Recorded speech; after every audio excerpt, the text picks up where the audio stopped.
أعوذ بالله من الشيطان الرجيم بسم الله الرحمن الرحيم ألف لام ميم ذلك الكتاب لا ريب فيه هدى للمتقين الذين يؤمنون بالغيب ويقيمون الصلاة ومما رزقناهم ينفقون صدق الله العظيم सूरत अल-बकरा अल्लाह जल्ल जलालुहु द मुत्तकियानो 15 सिफतुन बयानवी। यौ सिफत दार ची दई ईमान बिलगैब रावड़ी आओ द्वेम सिफत दार ची दई मुस कायमवी। नो द मुस बारकी पौन स खबर शविवा आओ दा बयान शवेव ची पदी वक्त सरा खलक ची देनो आगा मुस पर सही तरीका बांधे न कवी। अहादीसुना बयान शवेव ची नबी अलैहिस्सलाम इरशाद मफहूम दे ची आखिर ज़माना के बजुमातुन डकवी सो खुशू और खुजू सरा मुस का उनके बपकी नवीनी नुमुस के बखलक डेर कमे बकई और डेर नुकसान ब मुस्किर रावली ची आगे त पर शरीयत पर नज़र की मुज नशी वैले नुमुस की अवसो खबरी दी आगा पागी सर ची दिन आगा मुजबा द इंसान बसई कीगी नो पागी की खुड़ुम्बाई दा खबर दा ची अल्लाह जल्ल जलालुहु फरमाई या अय्युहल्लज़ीना आमनू ला तक़रबुस्सलाता व अंतुम सुकारा हत्ता तअलमू मा तक़ूलून। मफ़हूम दासिर ची तासु मुस्तमनिज़ देखी गई खु तरदी पूर ची तासु पोशई पागा बांधी ची तासु सवाई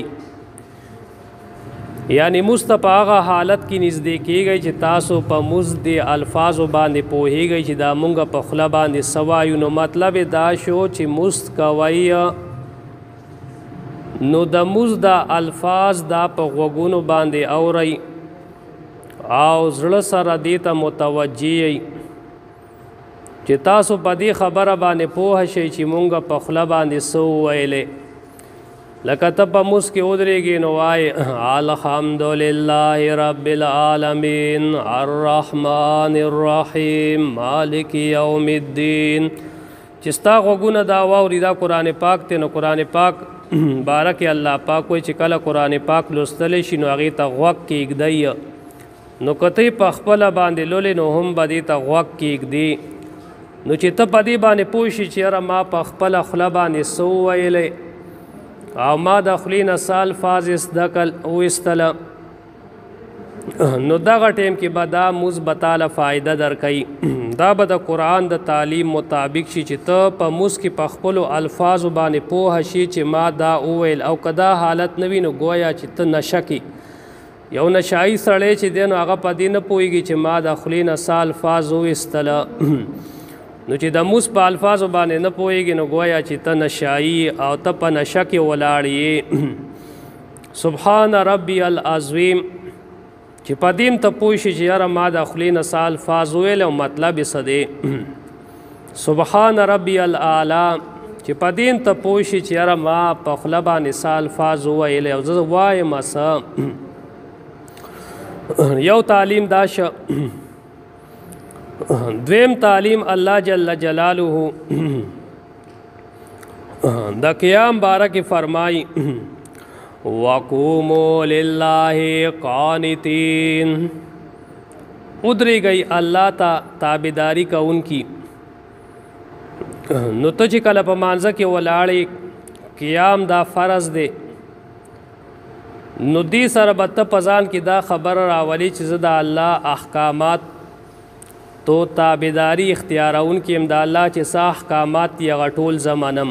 دا خبره پزان کې راولي چې زه د الله احکامات ټولو ته غاړه کېدم. څلورم تعلیم د مزد د صحیح کولو باره کې دا دی چې الله جل جلاله فرمایي واسجد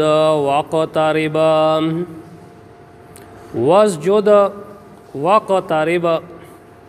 سجده وکړه او ځان نږدې کا الله ته. نو ستا به د سجدې نه مطلب دای چې یاره زه الله ته ځان نږدې کوم. سجدې سره به ته الله ته ځان نږدې کوې. سجدې کولو سره به الله ته ځان نږدې کوې ځکه چې حدیث شریف کې راځي چې انسان الله ته چې ډیر نږدې وي نو هغه د سجدې په حالت کې وي نو بیا به سجده کې به ټونګه به نه لګي ټونګي به نه لګوي. نو سجده کې چې دی د الله ذکر به کوي او په هغه ذکر سره به الله ته ځان نږدې کوي. نو سبحان ربی الاعلی دا د سجدې وظیفه ده. نو سبحان ربی الاعلی دا به وزلی به وای. اوس کې یو سړی تپوسو کې چې یاره سجده کې بزان څنګه الله ته نږدې کوم نو سجده کې بزان چې الله ته نږدې کوي نو سبحان ربی الاعلی دا به په کلاره وای او دغه شانتې وزلی به وای. دا اعلی درجه ده. که د وزلی نه زیاتې ویلی شي نو هم ډېره ښه خبره ده. که وزلی نشي ویلی نو چې کم از کم درمیانه درجه دا ده چې 5 ځلې ووایي. که چېرته ډېر په بیړه باندې نو کم از کم 3 ځلې ووایه خو په کلارې ووایه. ګنې 7 ځلې ووایه نو په دې سره به تا الله ته به نږدې کېږي. نو که یو سړی ځان ته مسکی نو هم دی وایي 7 ځلې او که یو سړی یو زنانه وي په کور کې مسکی نو هم دی په سجده او په رکوع کې 7 ځلې سبحان ربی الاعلی سبحان ربی العظیم 7 ځلې دی وایي نو دغه به ورته فایده ورسوي. بیا بل تعلیم د دې باره کې څلورم نمبر دا دی چې الله جل جلاله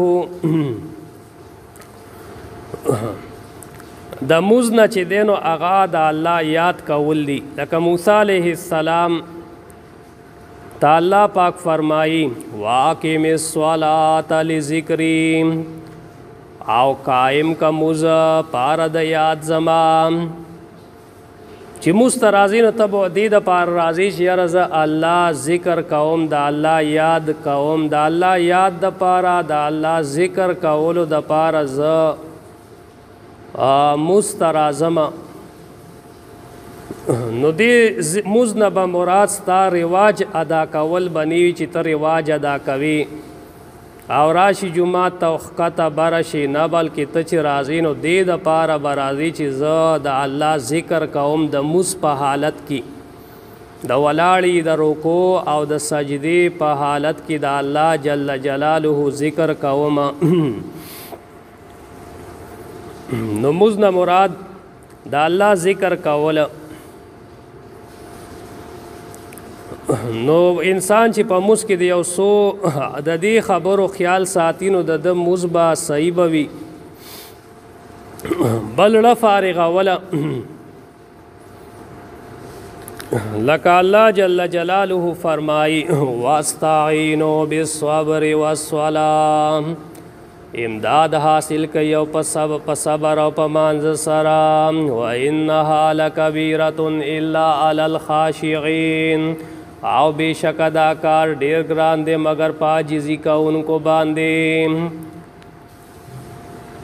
عاجزي کوونکو ته دا کار آسان دی. عاجزي کوونکي څوک دي نو الله پاک وایي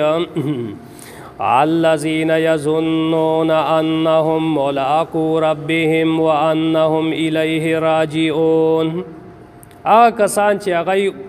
دا ګمان کوي چې دوی یقین کوي چې دوی الله سره ملاقات کوونکي دي او الله پاک طرف ته دوی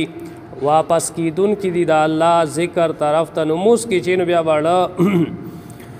رب د غیر خبرو نه فارغه کوي اوس دا صفتونه په دې وخت سره د خلکو کې نشته نو منځونه هم ګډوډ دي الله پاک کوئی مزد بې حیا کار نه منې کول کوي او دا خلک د بې حیا کار نه منع کېږي نه منځونه ګډوډ دي نو الله جل جلاله دا غوی باره کې قرآن پاک کې فرمایلی دي قرآن پاک کې الله جل جلاله دې باره کې فرمایي فخلف من بعدهم خلف اضاعوا الصلاة واتبعوا الشهوات فسوف يلقون غيا پس پیدا شول رستو د دوی نه ناکاره خلیفګان ناکاره خلیفګان پیدا شول دوی نه رستو ضایع کو منځ او تابعداري وکړه د خواهشاتو خپلو د خپلو خواهشاتو تابعداري وکړه منځونه ضایع کړه او شهوتونو پسې ولګېدل نو مونځ ضایع کول دا دي چې یو خو یو سړی د سره مونځ پرېږدي دویم دا چې بعضې مونځ کړی او بعضې نه کړی او درېیمه دا چې یو سړی مونځ په خشوع خضوع سره نه کوي هسې ښکته بره کېږي نو د مونځ ضایع کولو دا درې صورته شوله فخلف من بعدهم خلف پس پیدا شول رستو د دې خو خلکو نه ناکاره خلیفګان اضاعوا الصلاة واتبعوا الشهوات چې ضایع کو منځ او تابعداري وکړه د خواهشاتو فسوف یلقون غیا زر دې چې دوی به ملاقات وکړي د جهنم سره زر دې چې جهنم ته به ورپروزي لوبې ګډه وډه ده اوس خلیفګان چې ناکاره خلیفګان پیدا شول نو دا څوک مراد دي کم چې د پیغمبر د مصلی وارثان دي یا د پیغمبر په مصلی باندې ولاړ دي هغه خلق مراد دي او کنا رستو ورپسې ولاړ دي هغه خلق مراد دي نو پدې کې دواړه خلق داخل دي که څوک د پیغمبر په مصلی باندې ولاړ وي هغه هم پکې داخل دي او که څوک ورپسې رستو ولاړ وي نو هغه هم پکې داخل دي نو حدیث شریف کې راځي اذا وصل الامر الى غیر اهله فانتظر الساعه هغه وخت کې چې اوس پارل شي کار د دین چې اوس پارل شي کار ذمہ داری اوس پارل شي نا اهل بندیانو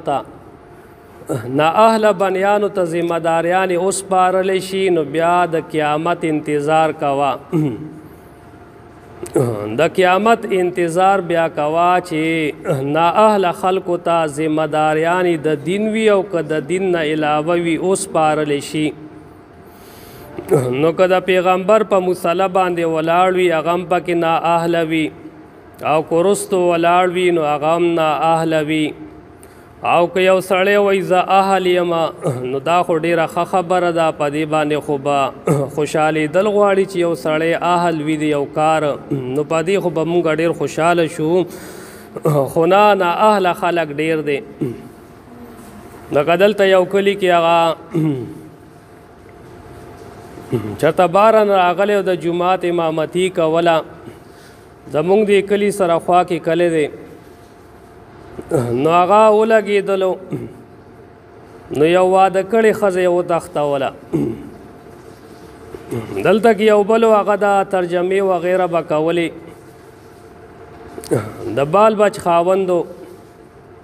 هغه هم د بال بچ خاوندو دا مخکینی هم د بال بچ خاوندو داسې کار یې وکړو هغه کویدن کړي جینۍ وتښتوله